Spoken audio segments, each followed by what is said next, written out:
What's up? What's up? Friday. Welcome back. Confident day. We're going to have a confident picks day. We're going to go through the whole NFL slate. There's a little bit of UFC to talk about, not too much. Max Holloway fights on Saturday. Right off the bat, of course, we'll recap last night's picks. Did not go well. We were on a hot streak. We were doing so well. And then it all fell apart. We'll go through it. But still positive on the week. I got to find a way to put the stats for the picks onto the stream somehow. Whether that's a graphic on the screen for how much we're up or down or what the last picks were, or a command in the chat or something.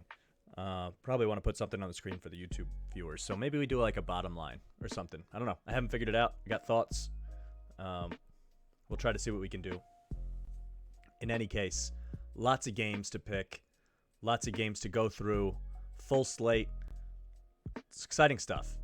I'm so confident that not only am I wearing the color green. It was green. It was green when I pointed. I'm wearing a Jets shirt. That's how confident I am this week. That I won't mush it. Because I'm wearing the mushiest team of all time on my chest. And I believe in them. I believe in them this week. They're not going to be a pick, obviously. But Mike White football? We get to talk about Mike White again. That was one of the most fun streams I've had so far. So, lots of stuff. Some people got scratched today. That'll impact our picks. We'll go through all of it. It'll be mostly a football day. So if you're into that, this will be up your alley. Hopefully we can get you some winners. And towards the end, I want to do some fantasy talk, some daily fantasy picks, some sleepers, some people I think will do really well. Get the deep cuts in there. And maybe, if we're lucky, towards the end, I'll give a pick for Friday night. And then since we don't do over the weekend, you'll either think I'm a genius going into Sunday when we sweep the entire slate, or you'll be like, oh, well, he has a chance to sweep the entire slate Sunday, so who cares about the Friday parlay, which probably will hit, but if it didn't, apologies. Okay. Let's dive in. We got a lot of stuff to talk about. Shakes in the chat, ready for the picks. I know he is. I know he's ready for a big cash-filled Sunday. I see it in his eyes. All right. What do we got here? First game last night was a doozy. Last night we got all the bad luck, the bad juju out of the way. And a lot of it started with this game. I talked yesterday on stream about how we found this little model that was working with good college basketball teams facing terrible ones at home. You don't want your season to be blown. If you have a good coach, which Arizona State does, you really can't afford to lose. This is like I don't want to get ahead of it, but we picked them in the parlay. It was the first game. We'll go through all three.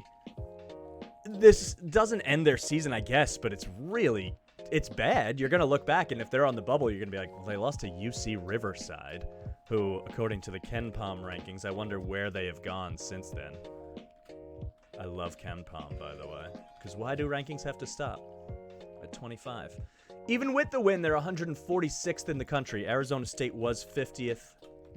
Now they're 67th. Drops them out of the 64 for the tournament pool. Not that that's how that works, but still. So this is just awful. They shoot 14 for 29 from three. So I'm like, how often is Flynn Cameron going to shoot 6 for 8 from three? I don't know. But it felt bad. It definitely felt bad. Arizona State was leading. This was a neck and neck the whole entire game. But I knew that it was going to be a really dicey night when I saw exactly how it ended. Go to the play-by-play first, and then I'm going to show you. It's ugly. You might want to avert your eyes if you're squeamish towards a pretty bad mushing towards the end. I really felt good. I was like, all right, we're going to get this. We're going to get this. It was... How far do we go back? I mean, Arizona State's controlling the game. They're up 4, but they kept just throwing blows back and forth. They're fine. Jumper here cuts it to 2. Three-pointer. Okay, so here we have a miss, rebound, miss. They get a block. I'm like, okay, this is the time. They get the block. They're up 2. There's 3 minutes left. They're at home. They have a good coach. Maybe even call timeout, run a play. Nope. They just jack up a 3. It was an awful shot. Doesn't go down. 3 the other way. They're losing. Timeout. Foul, they get to the line. Good. Attack. Get to the line. Take the lead. Luther Muhammad drove me insane in this game. Foul. Miss a free throw, so it's tied and they get the ball back. I'm like, oh, I'm going to escape even though I shouldn't. And I said yesterday we were forcing it. I knew better. This is a lesson that I've learned 1,000 times. You can't force it. You got to let the picks come to you. That's the key. But here we are. We had it. Still tied. Bunch of missed shots back and forth. They get the ball. This shot almost went down. 3-pointer. They get the ball here. Charge with 37 seconds left. They could have drained the clock all the way down. Just get one good shot. Charge. Riverside calls a timeout. I'm like, oh, well, I obviously lose. Like, this never, ever works. Ever. They missed the three. Another good look. And they were hitting threes all night. I'm like, oh, my God. Am I really still going to pull this out? Makes the layup with 2 seconds left. I'm cheering. I'm jumping up and down. I'm like, 3-team parlay, baby. We're live. We're live. I can't wait to talk about this tomorrow, that I squeaked out a win that I shouldn't have got. Nope. 3 at the buzzer. You go home. And we get to watch it. And if you can imagine me just being really sad when this shot goes down, I'm not going to be now because I'm confident in our football picks, and I'm trying to stay confident. It's cash time, baby. But this was rough. And away we go. 14.3. Marion Jackson will start with it in his hands. Arizona State's not a bad team. I just don't understand. Lefty's got that kind of length should he want to shoot from distance. Look at Muhammad going it down. The finish. And I'm like, hell yeah. Not even a great shot, but he attacked. They call timeout. I thought the game might have been over here. When the announcer says what happened and the horn blows, I'm like, yes, we got one. And then a stop. Tattersall had it in his hands. Spoiler alert. You're giving we didn't. Riverside a free timeout defense now, too. They're reviewing. Yeah. Let's talk about that for a second. Set their defense. Also say you're allowing Arizona State to set their defense now, too. Arizona State calls timeout.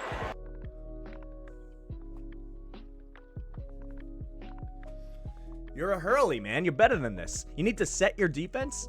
There's 1.7 seconds left. The team doesn't have a timeout. You did everything you needed to do to get them in a terrible, terrible situation, and then you burn a timeout, and their coach is probably like, sick.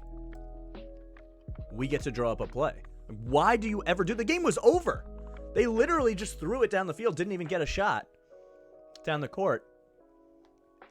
And so Arizona State calls timeout, way overthinking. Again, you're giving them a free timeout. You don't want to give anything away to Riverside, but you can. It hurts me to watch this again. Long distance. Oh, my goodness. Oh, my goodness. Don't take a look at it. I mean. As they look one more time, Riverside. I don't want to watch it again, but I'm assuming there's going to be a replay here. This one hurt. It hurt, folks. You're witnessing it firsthand. Tough one. Again, a terrible inbound play. Let's talk about this. You just inbounded here to a defended guy. With 1.7. This is where your shot is? This is the play you drew up? Said he went for the steal, but I guess so. I mean, it's wet. Bang. This guy tries to goaltend it. 25 tries at that. 50 tries. Oh, man. Mormon, the transfer. Give him credit, man. I gotta get it off my screen. I have to. It's so rough. I don't know. That's got to kill your whole season, right? If you're Arizona State, like, how do you come back from this? I don't even want to. So the parlay was already dead, right? But we had the Jazz. I want to tune in. I want to make sure we go 2 for 3. I want to save face, you know? So, this happens in the Jazz game. Hopefully you can see this. I don't want to go full screen, but maybe we'll have to. And let me get rid of myself here. Boom. Okay.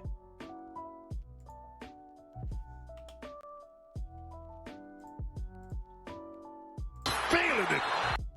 You can. Oh, these two are in it. We're fighting. Gobert and Turner. And Ingles comes in. And you know what? I'm into it. After Turner blocked the shot, Gobert didn't like it.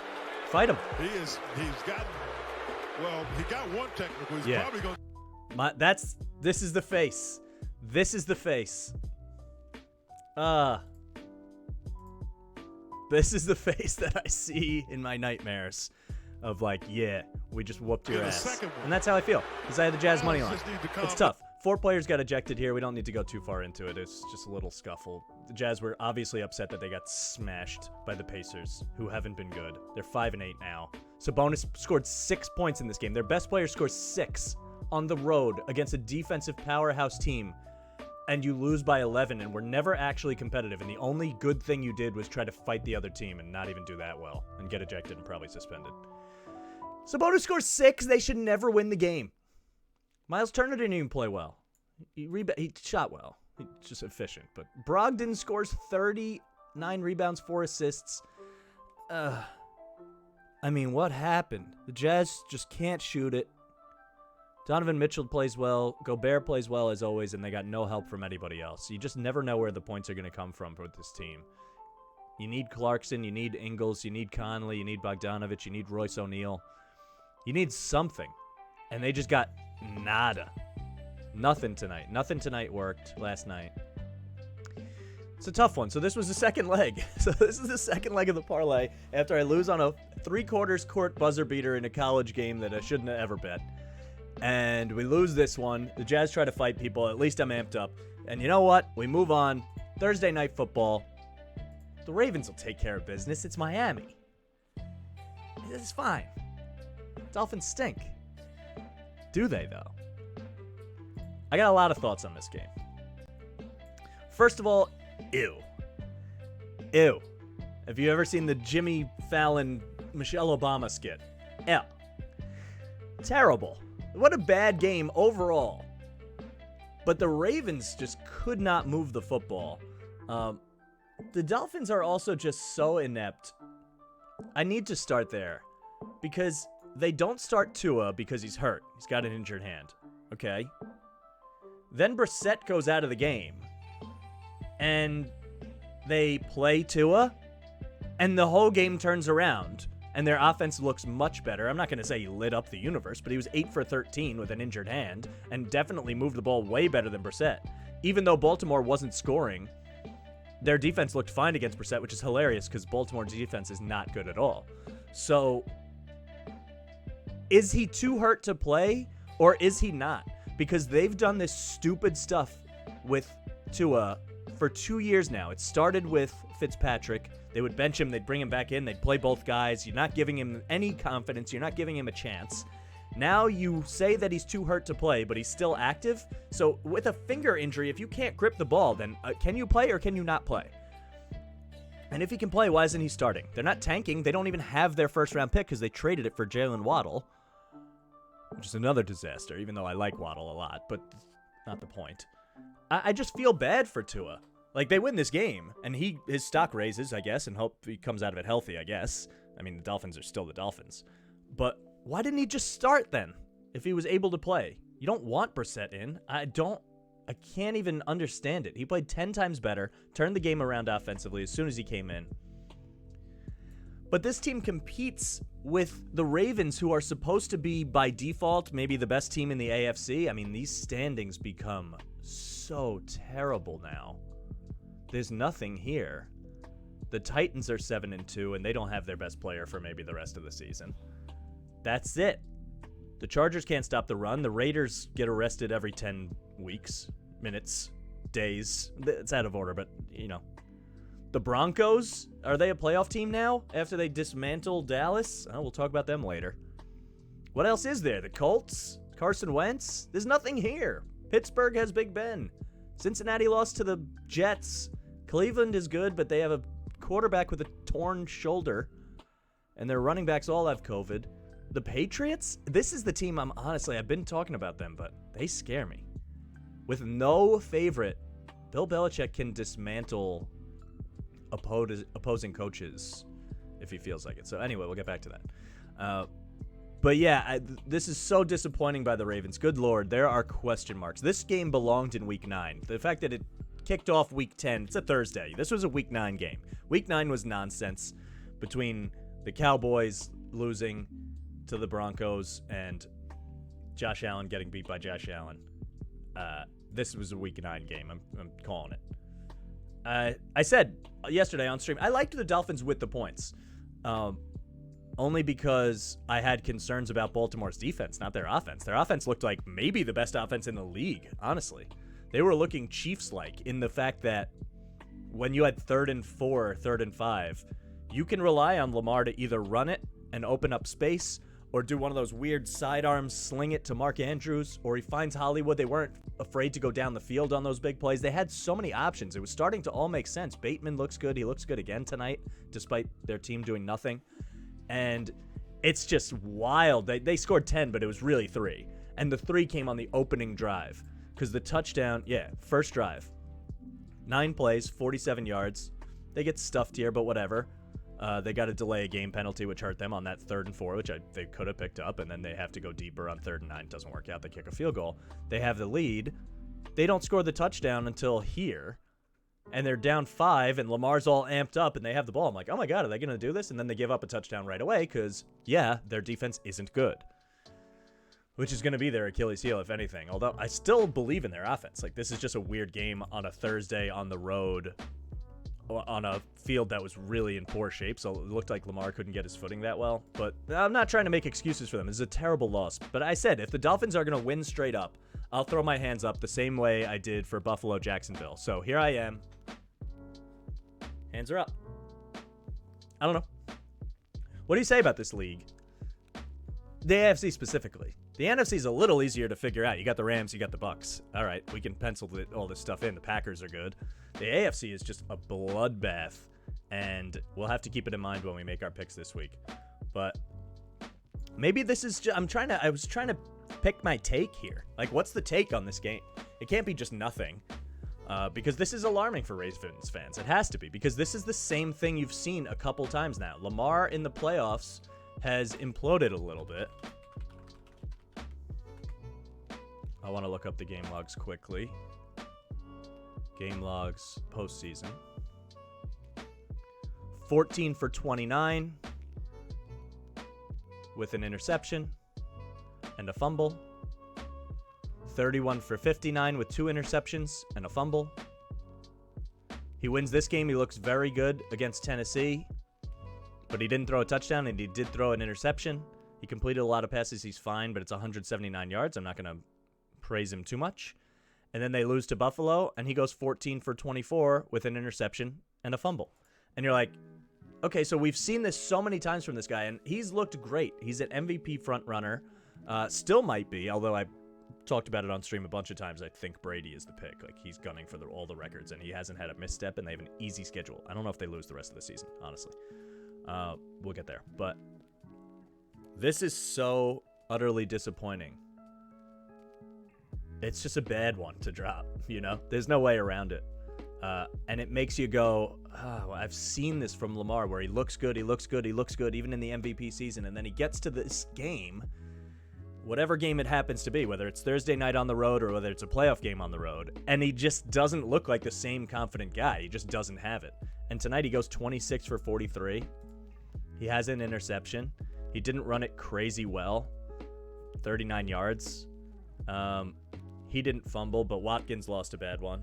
They had a lead in this game. All you need is an early lead, right? That's what they say. Baltimore can run the football like no other. Can they? People gushing over Javante Freeman. He's back. 10 carries for 35 yards. I know they're losing the whole time, and Lamar threw it a lot, but what am I supposed to get excited about any of this? Le'Veon Bell? They don't have a real running game. They can piece it together. And I'm surprised they didn't go get another running back, although I guess they collected all the ones they possibly could. Latavius Murray will come back for this team, and it'll make a big difference. I think people have been overlooking that. He's not a superstar, but he does things that these guys don't have. Freeman's so small, so he doesn't have power. Le'Veon doesn't have power in him anymore, and he really shouldn't even be on the field. So if you have Lamar's speed and Murray's power, it becomes a little bit better, but look, Miami didn't run it well either. Like, this was a slog of a game. It was a bad football game. And it's a Thursday night road game, bad field. But there were a couple wild things, more so than just the Lamar scare of like, oh, I forgot. Sometimes he just doesn't have it. And if it comes to a Super Bowl run, like, is he going to have it for all these games in a row? I don't know. When he looks good, he's great. When he doesn't, they lose to the Dolphins. But there was a 3rd and goal at the beginning of the 4th quarter, which everyone saw it, where Dolphins are in the red zone, Ravens blitz, Dolphins throw a screen, the lineman snatches it from Myles Gaskin, who people aren't even talking about that. Gaskin would have walked in. I don't know why the lineman went and got the ball. He went up, scores an insane touchdown, lands on his head, flip, reaching over. It was perfect. Obviously, he's not an eligible receiver, and you can't do that. It would have been the easiest touchdown in the world. It's just a funny meme, I guess. But they settle for a field goal, and that just encapsulated this game perfectly. It's like, that was my whole night. And it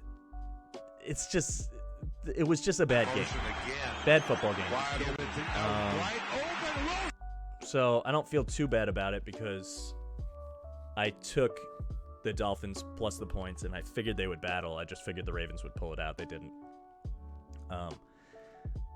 So what are you going to do? And then also the Ravens had the ball. Ravens are driving. Watkins makes the catch and fumbles, and it gets returned.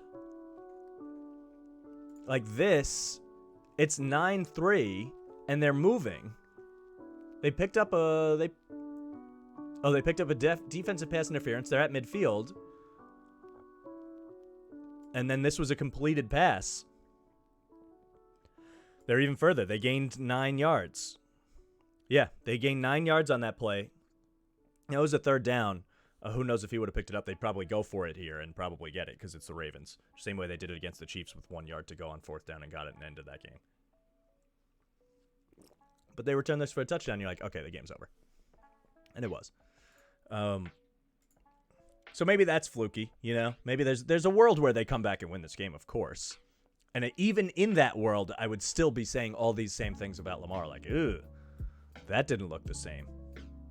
There were also like 3 delay of games in the 4th quarter in this one. It was ugly. But you can't give anyone that many chances, whether it's Tua or Brissett, the Dolphins. I don't care who it is. Could be the Jets.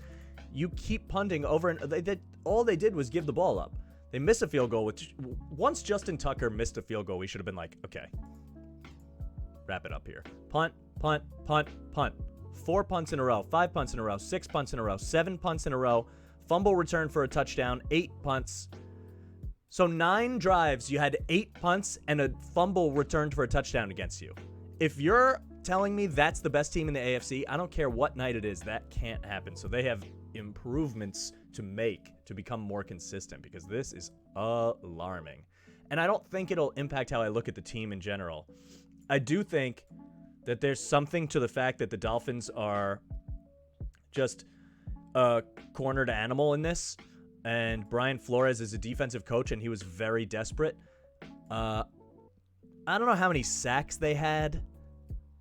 They had 4, but they blitzed on almost every play. If you watch this game, it's like 9 guys coming at Lamar, like, we're not going to let you beat us. And if you beat us, you just throw it deep immediately because you're not going to have time to set up the play to Hollywood Brown. They sent so many blitzes.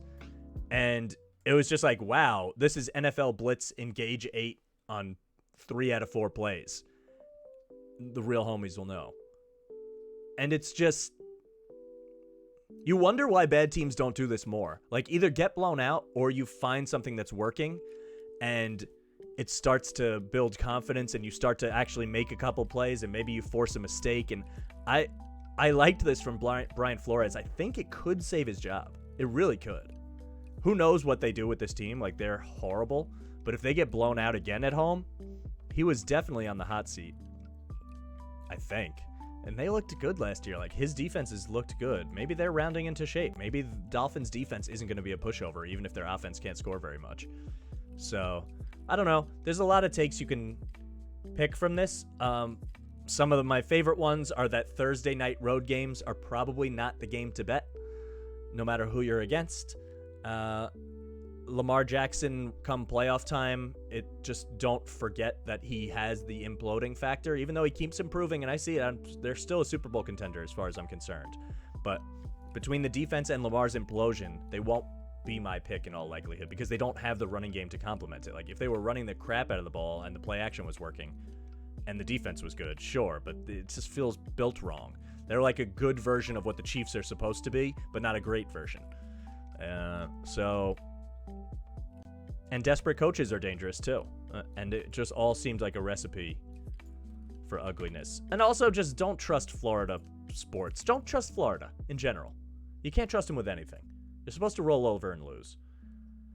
So it's a bummer. Overall, rough night of sports, but we had fun in the trade machine yesterday. If you didn't see that and you're a basketball fan, go back on YouTube or on Twitch. The VODs are up on both. MikeTheMush on both. We went through a ton of NBA trades. That was cool. And we get to make a ton more picks. So we shake it off, we get back on the horse, and we see what happens. Let's look towards UFC quickly, and then we'll get to football picks for the remainder. Max Holloway is getting up towards minus 800 almost. On FanDuel, he's over 800. These lines are outrageous. I love Max Holloway. He sets records for most strikes ever, always. He seemingly beats his own record like all the time. It's awesome to watch. I love Max. He's one of my favorite fighters. But this is insane.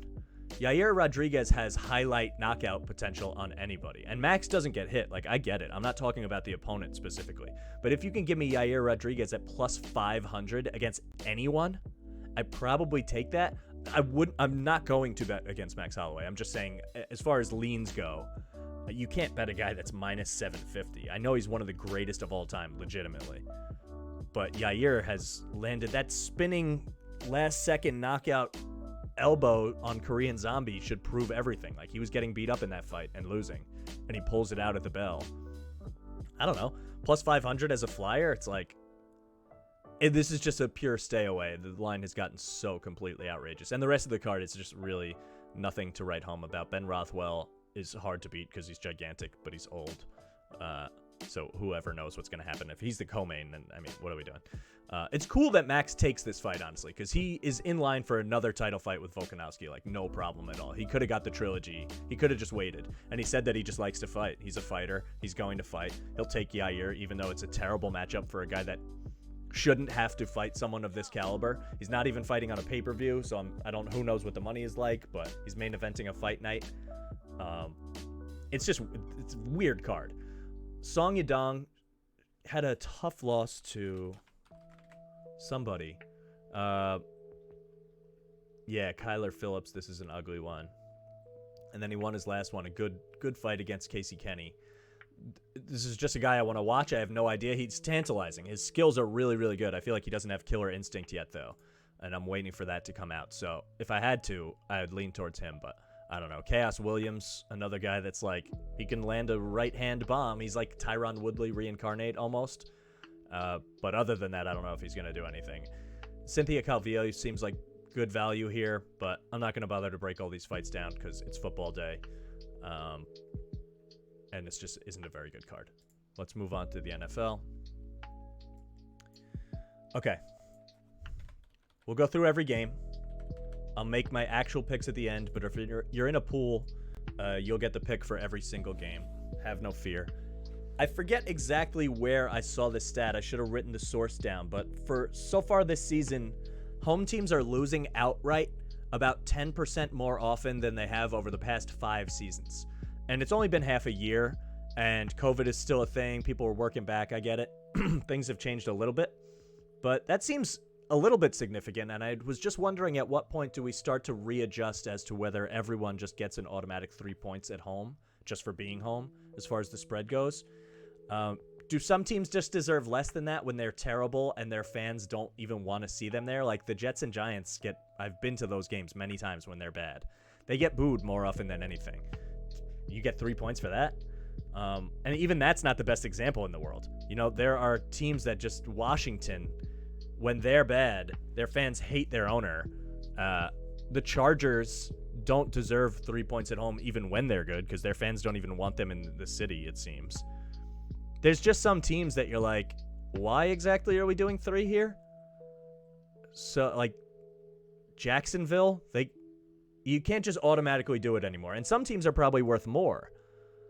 When Russ comes back and Seattle goes home for that first game, especially if they beat Green Bay this week, you're like, that's probably 4 or 5. So I just want to start thinking about it. There's something there where the talent level is just rising across the league. A lot of these teams aren't as horrific as you were going to find back in the day. I don't think we'll see many teams like not get a win. I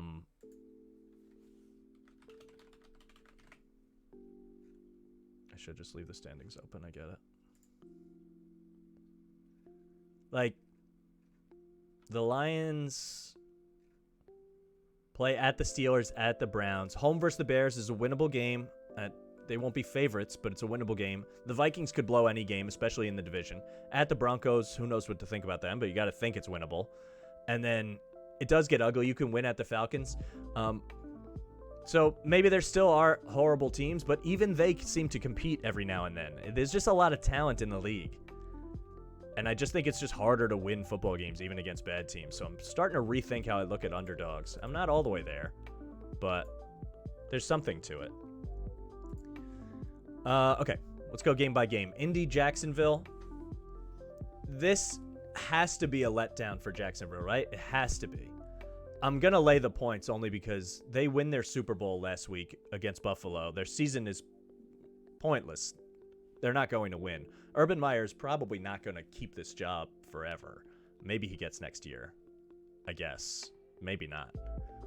But a 9-6 win when Josh Allen couldn't move the football, like, it's a good win. It's really good. They feel so good that I can't imagine they're laser focused to go into Indianapolis this week. I don't even think Urban Meyer coached that good of a game when they won the game. He's going to get exposed by Frank Reich's offense. I don't care if it's Carson Wentz. Like, he's going to move the ball against them. Jonathan Taylor's going to run it down their throat, which is why I like the 10. And they have Nyheim Hines and Marlon Mack for that matter, but he doesn't really play anymore. They can really run the football. And so when they have a lead, same way I thought Baltimore would do to Miami, it just didn't work out because they blitzed on every play, and I don't think Urban Meyer has that defensive tenacity in him, especially coming off a win. I just see Indy just running the ball down their throat and getting away with it and extending the lead more and more as time goes on. Having the ball at all times. This is one of those games where you're like, Indy has the ball again? What happened? And it's a 3-and-out and then a 6-minute drive and then a 3-and-out and then a 6-minute drive and then maybe Lawrence finds a big play or maybe he turns it over and then it's a 6-minute drive. I just, I'm not taking Jacksonville off a win. That makes me feel worse about them because they're not hungry. And they just don't have great players. I still do want to see Lawrence do something. I'm still in on him. I just feel like he's been let down here. So give me the Colts. Lay the points. Not that big a deal. It's not my favorite pick of the week because I just don't love Carson Wentz giving 10. But you take it. Cleveland, New England is a great football game. I'm glad it's up top on this list. I wonder how this list is formulated. Obviously by time, but how do they pick? I don't know. So this line hasn't really moved since the announcement of Chubb not playing. Is he officially out? I mean, he has COVID. And he needs 2 negative tests, which would have to... He is ruled out. Okay. And Felton is out too, who is their 3rd string running back. Now, Dearness Johnson is their backup, and people like to talk about him, but Felton is pretty good as a scat back kind of guy. And they don't have Hunt, so you're down 3 of your top 4 running backs on a team that is built to run the football, and you're facing Bill Belichick with a quarterback that has a torn labrum and hasn't looked very good lately. And they have decisions to make about Baker Mayfield. I mean, he's got his 5th-year option next year, and you're not even going to see him healthy for the rest of the season. Maybe they go far. They're definitely a Super Bowl contender because the AFC, someone has to come out of there. And their defense is really good. And I like Baker Mayfield a lot. I supported the pick. I still would take him. He's an emotional leader, which I really like, which is the only thing that I think is going in their favor is that he could, want to really stick it to them and be like, no one believes I'm going to beat Bill Belichick. But problem is, no one believes he's going to beat Bill Belichick. I don't.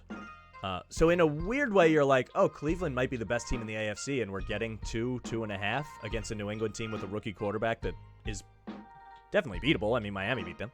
Miami has now beaten New England and Baltimore, for what that's worth. But I just, 3 running backs down against Belichick, who always ties your dominant hand behind your back, right? And so if Jarvis Landry can't catch the football in this game, which I assume they can't, they're going to take him away. Then who are you throwing to? It's Donovan Peoples-Jones deep. But how often are they going to let you go deep? They're going to try to put a hurting on Baker Mayfield. Like, they're going to put pressure on because they know you can't just run the ball every play. You don't have Chubb in there. You have one running back who I've heard of. Their fifth string is on the IR too. So Janovich, their fullback, is probably going to have to get carries in this game, I would imagine. It's Dearness Johnson or bust. He's going to work till his legs fall off. And Belichick might just be like, okay, if he's going to beat me on 40 carries, then God bless him. But they don't have anyone else to turn to. So if New England blitzes a ton, Baker's hurt, you hit him a couple times, he's not going to feel well, especially on that injured arm. And you imagine they're going to really, really shadow Jarvis Landry. I mean, Higgins for a deep touchdown, maybe? I'm just not as scared of these people as I am Belichick's defense. I just think he's going to have something ready for them. And I guess you could make these same cases for the New England offense. But Mac Jones is, right now, a healthy Mac Jones is better than a injured Baker Mayfield, I think. Damian Harris might not play in this game. Ramondre Stevenson might not play in this game. Who knows? We'll see. I'm assuming they're not going to play. But I trust what they have in... Stevenson might play.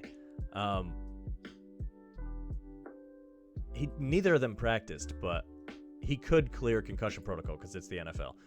But Bolden and Taylor... And you might even see the fullback get some... This might be a fullback football game. It really might be. Both teams might use the fullback. I like Bolden. I'll talk about him later in DFS, but he had a good game this year, right? I think he did.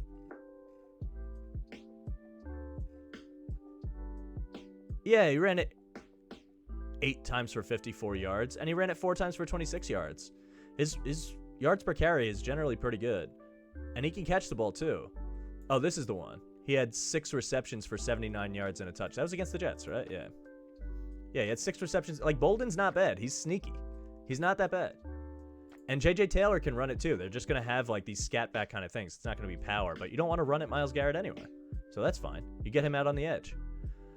And they just have more weapons, I think. They're not as good, but they have more of them. Jacoby Myers can play. N'Keal Harry can't. Nelson Aguilar can get it down the field. Kendrick Bourne can throw a touchdown pass, maybe. They have 2 good tight ends. I assume they'll play in power formations a lot. Both teams will. Jonnu Smith could be used as a running back in Week 10. That's wild, but you have 2 tight ends, so you can do weird stuff, you know? You can do some interesting formations, and I just trust Bill Belichick more in this matchup. So... give me the Pats. I'm taking the Pats. I just think Cleveland's too banged up, and you might look back at this game as 2 teams that could go deep into the playoffs, honestly. I think the Pats are good, and home field for the Patriots means something here. And just give me the good coach. Like, if I have the better coach against an injured quarterback who I'm not even sure is worth his extension, are you going to pay Baker Mayfield $30, $40 million a year if you extend him? Like, it's just hard to know. He hasn't been healthy, so, like, and you're not going to get the time. If I'm them, I just...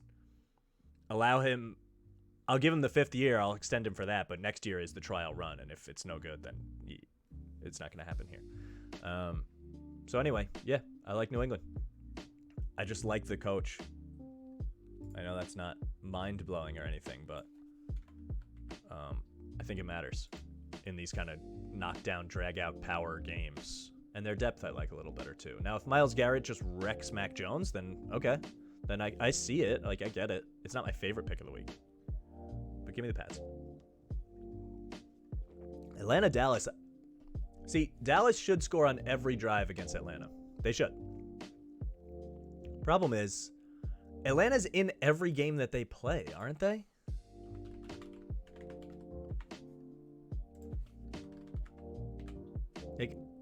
They don't get blown out very much. This game was close against the Bucks. They got blown out against the Eagles. We've done this a couple times on the stream. But this game was close. I know it was. It was a 3-point game here in the 4th quarter. So they don't cover, but they could have. Every other game is like 3-point game, 4-point game, 7-point game, 2-point game, 6-point game, 2-point game. They just compete. And this was week 1. And who knows? I mean, you play this game again, it's not going to happen that way. 32-6. Give me a break. They have Kyle Pitts. Dallas is down a couple people. They're down both their best pass rushers, I believe. Tyron Smith hasn't been playing.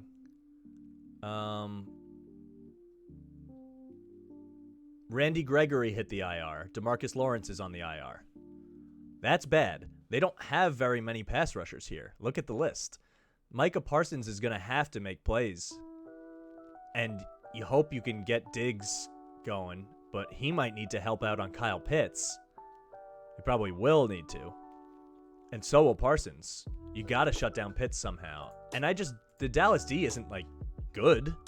They're not. They turn the ball over a lot, and they've gotten a lot of touchdowns because they have playmakers on defense. But without the pass rushers, I don't know. I mean, 9.5 is just too many. Like, if you want to tell me you're throwing Dallas into a money line parlay just to sweeten something up, I get it. They're a home team. They should bounce back from last week's disaster, but they were home last week too. So I almost think a road game might have benefited them. Like, get out of there after getting smoked and stinking up the joint. But I was in Dallas for the Giants game. They took care of business big time, and the crowd was loud. That's a stadium that could be worth 3-4 points.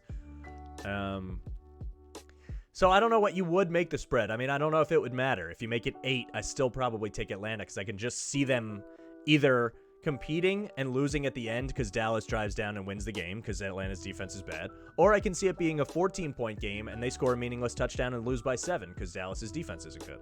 I just like the points more than I like laying the points. And if for some reason Atlanta gets out to a lead, Cordarrelle Patterson is good. Like, they have him and Gage and Pitts. I know they don't have Ridley. If they had Ridley, this is an easy pick. And I don't even think he moves the spread that much. But Matt Ryan isn't inept. He's not good. He might turn the ball over a bunch of times, but even when he did that against the Jets, they won the game. And I'm not asking him to win. I just cover 9.5. There's just too many paths to covering. So I don't know if that's a zig or a zag. I think most people are going to be on Dallas, but I'll take Atlanta. Buffalo and the Jets. I have concerns about Buffalo, and I have for a while. I don't like what I see from Josh Allen. I never have. He was turning a corner, and I was ready to give up on this. And then a couple of the games this year, I already see, like, he's completing 65% of his passes, and maybe this is just a nonsensical take, but it feels like the ones he doesn't complete, he just sails, and it looks bad. And how has his rushing been this year? Pretty good. He's very talented. I just don't know if he can throw the ball straight. Now, the problem is the Jets don't have any corners, and Marcus May is hurt. Their secondary is just decimated, so I think Stephon Diggs is just going to run this game. I don't know what they're going to do about him. I really don't. But I like the Jets' front seven. They're fast and they're sneaky, so if they can put pressure on Allen and force quick throws that he's not setting his feet or comfortable, I can see him throwing some just bad balls. Like, regardless of who the defender is, if the ball is bad, the ball is bad. And from what I saw last week from them, it's, is it a mirage that they're the one team that should be blowing everyone out and actually generally does. Is it a mirage that they lose in Jacksonville? They don't go home. I would have liked if they were going home. They're on the road again. Division opponent. Salah's a defensive coach. I can just see them turning up the heat a little bit, the Jets. And, they could definitely get blown out in this game. But this is another game that I wouldn't bet. And I'm just going to take the points here. Now, this is also one where the crowd could turn on the Jets. So maybe I'm arguing against myself. And I'm usually not a homer. I don't want to pick the Jets in pools because I feel like it's a win-win. If I don't pick them and they win, I'm still happy. But this just feels like a lot. Buffalo is definitely a team that's worth at least 3 at home, maybe 4. So if you flip this and they're in home and you take 2 points away from the Jets for a home field, maybe say even 1. And then you give Buffalo 4 at home. That's a 5-point difference. Is this a 17-point spread in Buffalo? I don't know. I don't even feel comfortable with that. That's a lot. I don't think the Jets are the Lions. And Mike White has looked pretty good at quarterback, actually.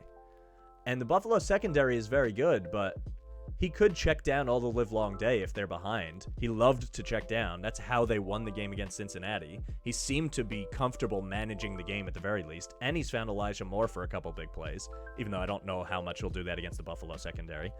But I just see paths to the Jets like competing in this game and then breaking my heart at the end. Not exactly similar to Atlanta, but the fact that we're getting so many points, maybe it's an underdog week for me, although I laid 10 with Jacksonville. But I think I'll take the Jets plus the 12. I think I got it at 13.5 in the pool. I like that a little better. Maybe wait till Sunday right before game time. I bet this goes up. People will just throw Buffalo into teases and moneyline parlays, and I wouldn't do that. I wouldn't even tease them down to 6 or whatever. It's just too much. So maybe I'm foolish, but I think the Jets offense with Mike White has looked pretty good. Before he got hurt, he scored a touchdown and tied the game against the Colts, and then they got blown out. And their defense looked like a turnstile, and they could definitely give up another 50. They could. They really could. But I could also see them scoring 3 touchdowns, even if 2 of them are total garbage. If you give the Jets 24 points in this, Buffalo needs to score 36 to cover. Could they do that? Sure. But I'll take the under on any team scoring 36 generally in any road game, especially in the division. So this is a tight one. This is honestly could go either way, but I'm just going to go ahead and take the 12 because I don't think Josh Allen is as elite as other people think he is. And even if he throws up 50 in this game, I'll be like, it's the Jets. So I realize I'm kind of pushing myself into a win-win take here, but I'm taking the Jets. Clip this so that when I take the Jets, I can just replay it over in my head and remind myself never to take the Jets again. This one, I really like this game. Now, Alvin Kamara was ruled out today. Saints, Titans, without Kamara and with Trevor Siemian starting at quarterback and nobody on this team. I mean, they traded for Mark Ingram. Now all of a sudden he's going to start. They have nothing. They have no one to use. I don't know how they really score. Armstead is out at their left tackle. With a backup quarterback, no good receivers, 0, and Mark Ingram needing to lead the way, which he hasn't been a primary. He's good, but he can't handle 30 carries. Who do they give the ball to? How do they score? And Tennessee's defense is actually rounding into kind of decent shape, if I'm being honest. I thought they were terrible early in the year, but they have some guys. Simmons has played really well. Bud Dupree can always round into shape coming off an injury. Janoris Jenkins is always good for maybe a turnover. But Byard is the real guy in the back. And Hooker, these safeties are nice. Their defense is not that bad. They're not going to get beat deep by the guys that we just listed on the Saints and Trevor Siemian at quarterback. And A.J. Brown is off the injury report. He's healthy. Adrian Peterson gets another week to acclimate in the offense. McNichols is fine as a scat back kind of thing. And the Saints D isn't bad. It's not. But the only reason I'm scared about Tennessee in this game is like, why hasn't the line moved? What is this action on New Orleans and why? People just seem to be waiting for the wheels to fall off of the Titans, which is fair. They lose Henry, and they have to change their entire identity. But I think maybe they had more identity on defense than we gave them credit for early in the season. And because of that, I'm comfortable taking them here. They've given up a lot of points, but they've gotten better since then. They gave up 38 to the Cardinals. They gave up 30 to the Seahawks. They only gave up 16 to the Colts, who have scored on some people. They lose to the Jets in this game where they had nothing on offense. A.J. Brown makes a big difference. They only give up 19 here. They give up 31 to the Bills, who can score. They hold the Chiefs down to 3. They get in a shootout with the Colts, win that one. And then they hold the Rams to 16, and it should have been less, and turned them over a bunch of times. I just don't think this defense is awful like I thought they were. And so because of that, I'm getting maybe the number 1 team in the AFC against a team that at this stage, without Kamara and without any quarterback, they're not a playoff team. I don't care where they are in the standings. I don't like this team. They're good defensively, but that's it. And so why are we... The only reason you would take New Orleans is just to zag when everyone else is zigging. Like, why hasn't the line moved? It is a little bit fishy. So if I come back and something really weird happens in this game, this is the fixed game of the week, right? It is. This has to be the fixed game of the week. And I'm going to dive right into the trap like a swan. Do swans dive? They do dive, but not from a diving board. Why do they call it that? I guess no animals dive from diving boards. It would be cool to watch. I just like Tennessee better. They're a better team. They're a way better team. Their defense isn't as good as New Orleans, but it's comparable. They're at home. This is a team that I can see not getting 3 at home, right? I don't know about Tennessee's home field advantage, but even if you give them 1 or 2 for being at home, the spread is still almost the same. And on a neutral field, you're telling me they can't beat Trevor Siemian and Mark Ingram? Honestly, that's worse than Tyrod Taylor, Mark Ingram in Houston. And if this is Houston, now New Orleans is a different team defensively. But if this is Houston, this spread is 11. I don't trust Trevor Siemian. What are we talking about? He played against Atlanta and struggled. I don't get this. The spread should be way bigger. So I think I'm blowing my picks here, and stay tuned at the end. But maybe I'm just going to take the money line only because there's something fishy happening. I don't know why the line isn't moving. I don't. But I like Tennessee a lot. So give me the Titans. I just feel like they haven't been respected. They're a solid team, and their defense is really improving. Tampa and Washington. This is another one where their spread is going the wrong way, and I can't figure out why. Now, Tampa, Godwin, I don't think is playing. So maybe that's why. He's missed practice. Brown's not playing. Gronk's not playing. And if Godwin doesn't play, you're looking at the depth chart like, okay. You still got Evans. And you could run the ball. In no world am I taking this Washington defense who's been terrible.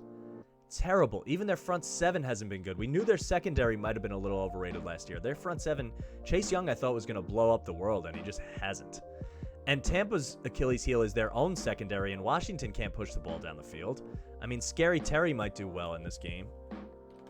Although I feel like I haven't heard a ton of him this season. So this is the guy to be afraid of, I guess. Yeah, he's playing well. How did he do last? They had a bye last week. The week before, he has 3 receptions. You know, he tears up Green Bay. But he has so many games that with no quarterback, it's just like, I'm not afraid of this. In what world is Tom Brady, even if he has to throw to Scotty Miller's not there. Tyler Johnson, I mean, he's a big body like Godwin is. Cameron Brate's going to play. O.J. Howard, they're going to run a lot of 2 tight end sets, I would imagine, and do a lot of weird play action. They're going to run the football a lot with Fournette. They still have Evans down the field. Johnson's going to be your number 2, I suppose, and 2 tight ends. So I imagine that's the lineup you're going to see most of the time. Brady, Fournette, Evans, Johnson, Brate, Howard. That's who you're throwing to. Their line is still good. They still protect Brady. They know exactly what they're doing. Their front 7 is really good, playing way better than Washington's front 7, even though originally you thought that was going to be a close battle.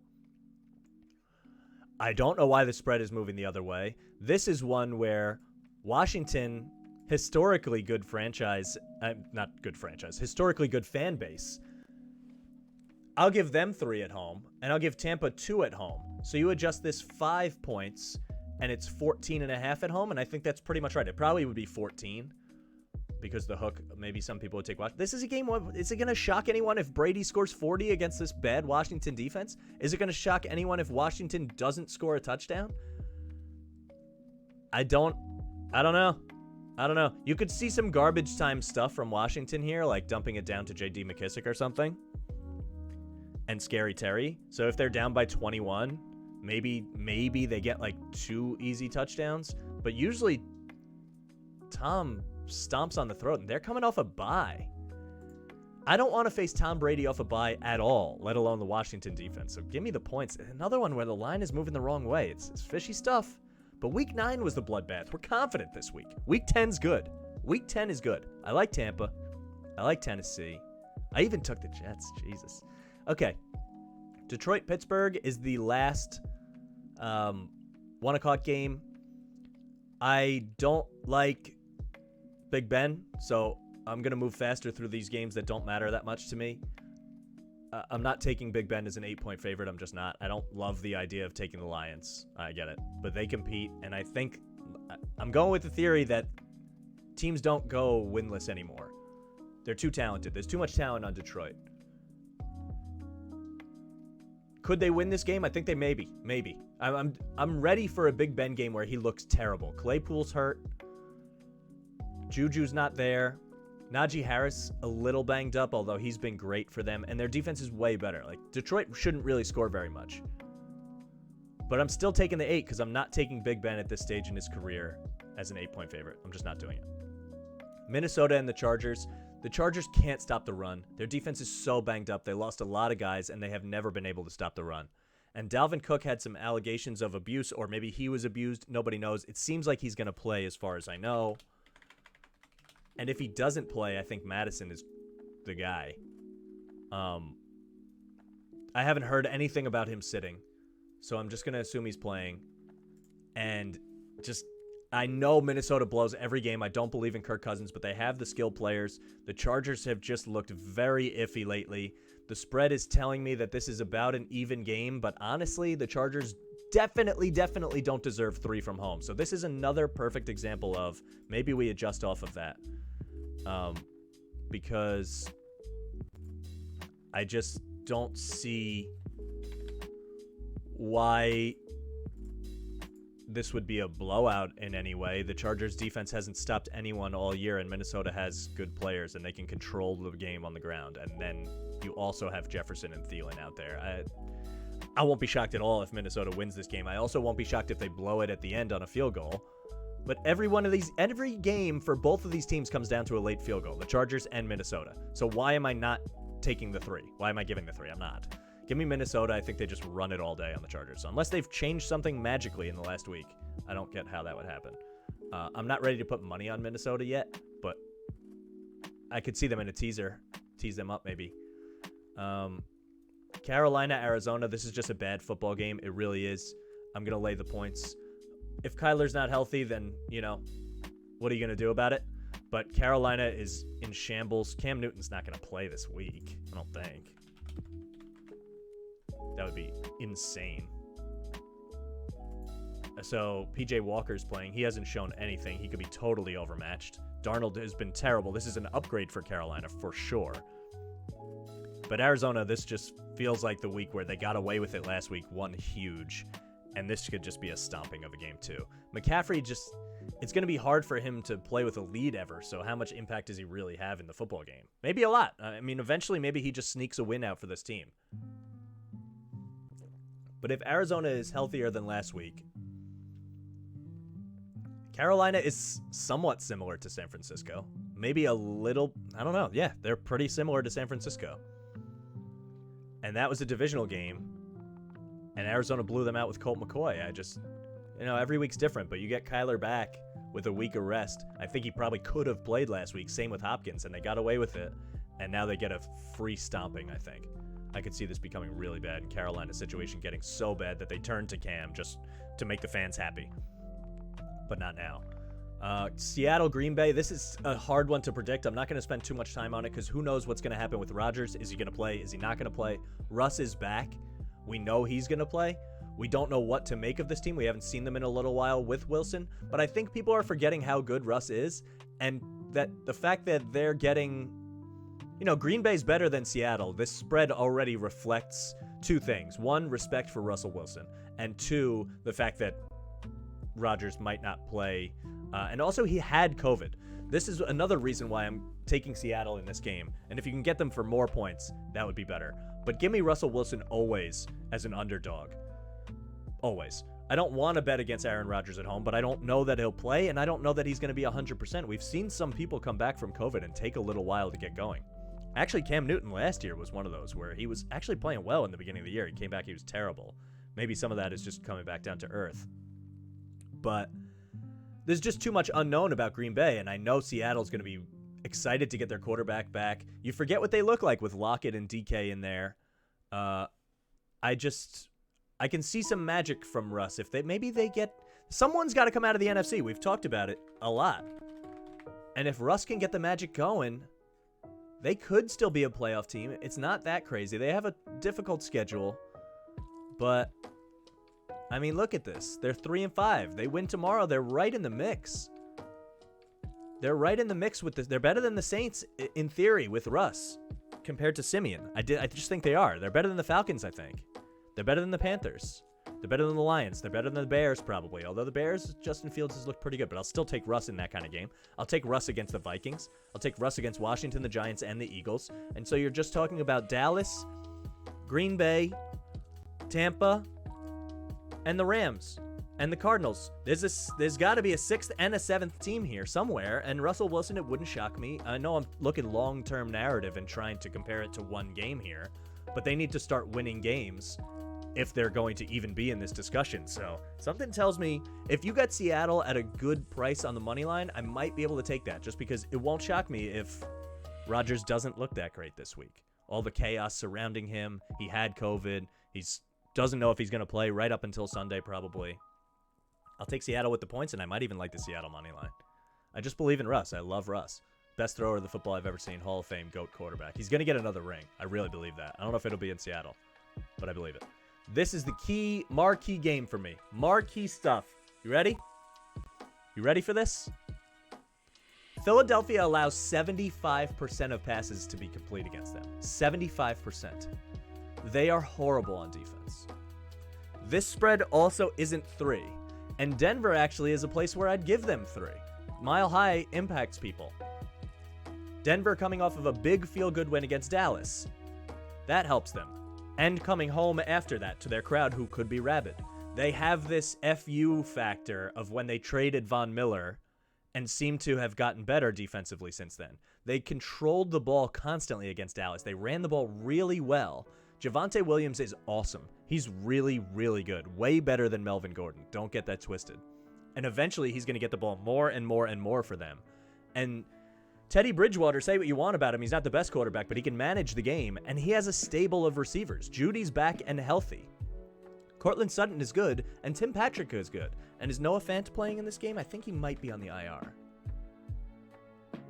He was activated 2 days ago. So he's playing. Okay? Why on earth is Philly getting more respect than the 3? This should, I mean, even if you believed that these teams are similar, it should be a 3-point spread. I don't believe that. I think Philly's way worse than Denver. They don't even have Miles Sanders. What am I worried about here? Denver has corners forever. Philly's Jalen Hurts isn't going to be able to throw the ball at all. So what are they going to do? They're going to run the ball better than Denver is? I don't think so. I don't get it. I think the Denver defense is really good. They could pitch a shutout against Philly. This is an easy game to me. Really easy. And I've been talking smack about Denver. Like, they only beat bad teams, right? I've said that a bunch of times. But guess what Philly is? They're a bad team. They beat the Giants. They beat the Jags. They beat the Jets. None of these games were close. Philly is on par with these 3 teams. They are. They only lose to the Ravens. Philly couldn't sniff the Ravens. Philly couldn't beat the Steelers. Philly couldn't beat the Raiders. Philly couldn't beat the Browns. They beat Washington. Philly is similar to Washington. They crushed the Cowboys. They finally get a good win. They're feeling good. What's with these spreads this week? They're weird. Why aren't more people hammering Denver? This seems an easy one to me. This is the pick. This is the pick of the week. Give me Denver. Give me the Broncos. Give me Mile High. Give me Teddy 2 Gloves. Give me Javante Williams. Give me Jerry Judy. I'm in on Denver. Broncos, baby. That's it. That's the pick. Night game. Kansas City and Vegas. Look, I like to leave the night game as a Hail Mary. Make it all up if it goes wrong. Throw some bets down if it goes right. Who can possibly say they know how this game is going to go?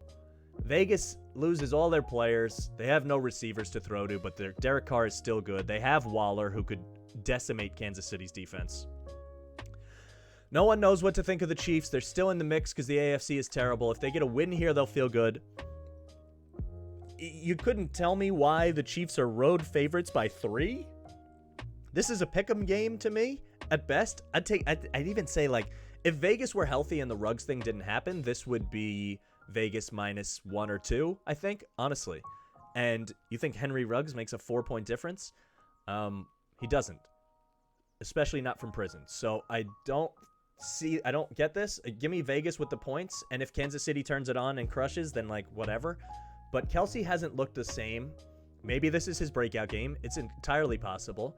But of the 2 elite tight ends in this game, I'm taking Waller against Kansas City's defense more often than I'm taking Kelsey against Vegas's defense. So even if you call that a wash,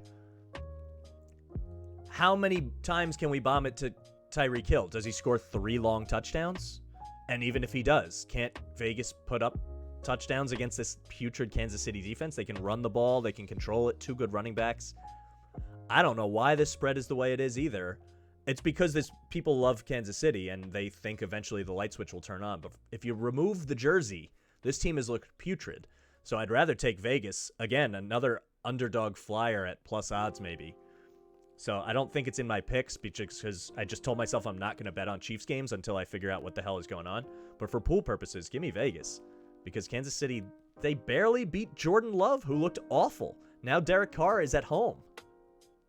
Why is the spread this way? All these spreads are weird.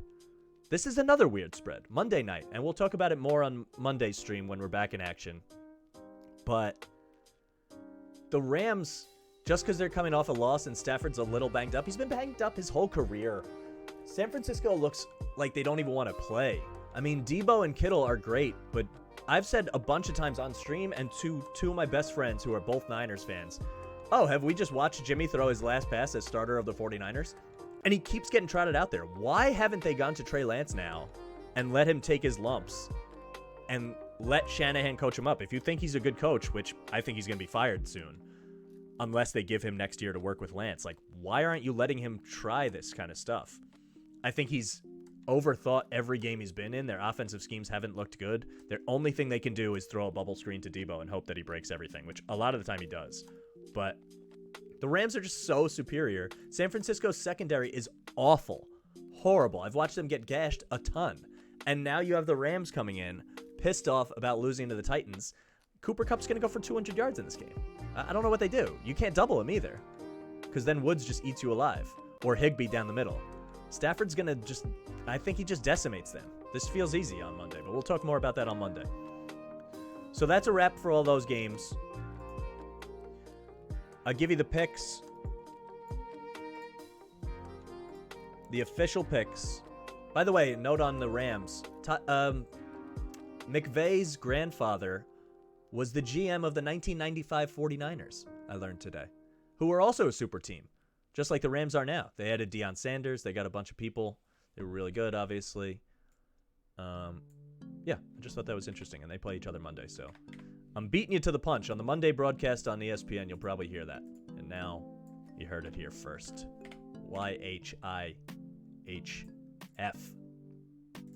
Okay. The picks. The Mush picks for the weekend. You ready for this? You ready for this? It's cash time, baby. Cash.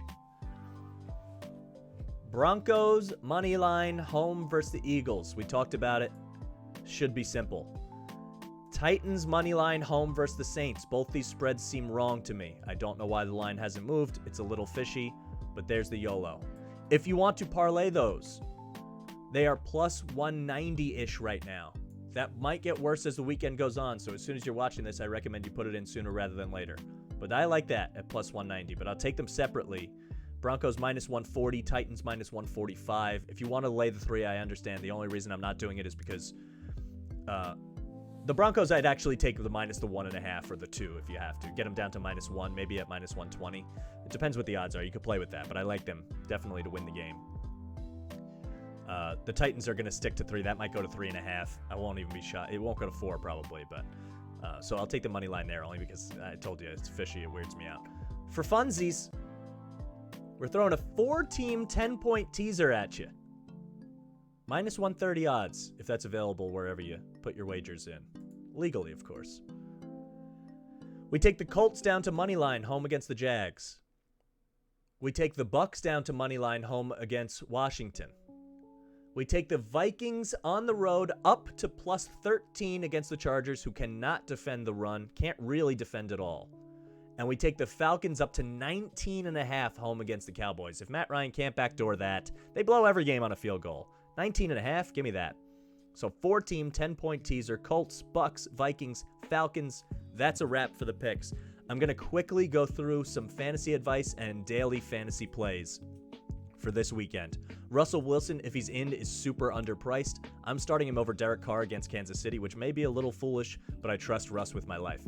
Jerry Judy's a name to look at for a breakout against Philly. The coach said he wants to get him the ball more often. They're throwing him like bubble screens now and just trying to get him out in space. I think they're going to make it an effort to get Judy in there against a bad Philly team. And again, I like the Broncos.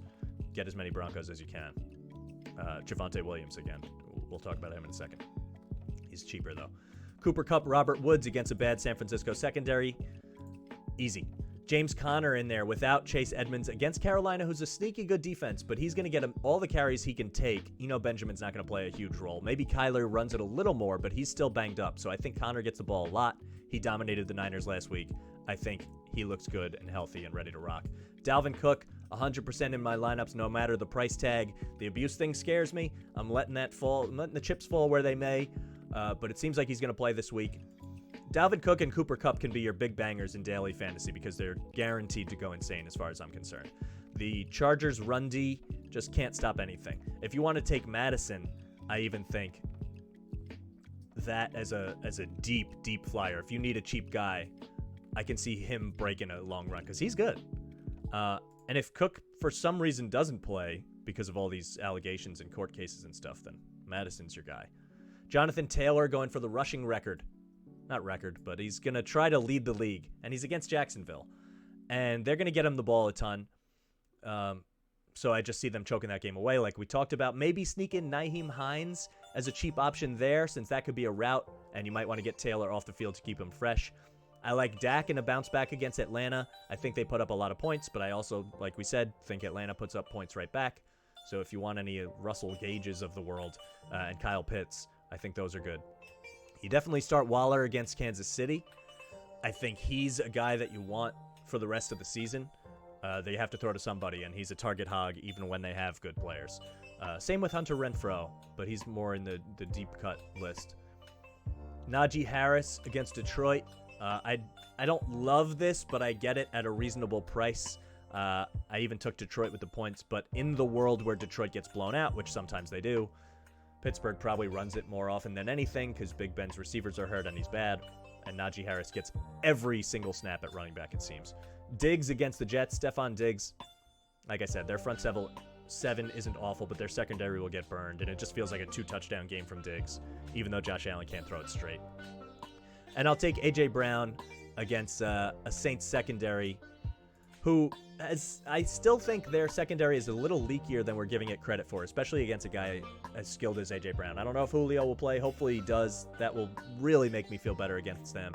But Titans are one of my big picks, and I think A.J. Brown is a reason. He could really go hard. They have no one else to give the ball to big time. I mean, he's going to get a lot of targets.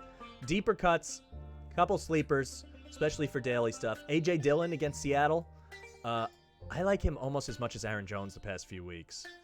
And if Rodgers isn't perfect, they might try to lean on the run. So I think that's sneaky. Seattle's run D is not very good. So I think you can get Dillon for really cheap, and he does. All season, he's been doing what Jamal Williams did for them last year, which is put up RB2 numbers. Michael Carter against Buffalo, Jets running back. Mike White was a check down king in a Cincinnati game, and Carter has been coming on stronger and starting to get his legs, his sea legs in the NFL. He should play for the Seahawks. And in a game where the Jets probably play from behind, give me Carter to get a bunch of catches and maybe sneak in a touchdown late. J.D. McKissick, same reason. Washington should play from behind. McKissick has gotten a lot of their passing snaps. When they're way down, he should eat receptions against Tampa. Even though their linebackers are good, I like McKissick. Maybe he even gets into the end zone late as cheap garbage stuff. Javante Williams, like I said, he's the better back in Denver, and I think it's going to be a big day for the Denver ground game and Denver in general. So give me Javante. Brandon Bolden, Damian Harris is injured for New England, and Ramondre Stevenson hasn't proven anything, and he's injured too. And Bolden's had a couple of good games like we talked about, so give me him. We talked about Hunter Renfrow. Somebody besides Waller has to get 7 targets in that Kansas City game, right? Their defense is terrible. Elijah Moore against Buffalo, if you really want to get crazy with the Jets. I believe in Mike White. Go Jets. What can I say?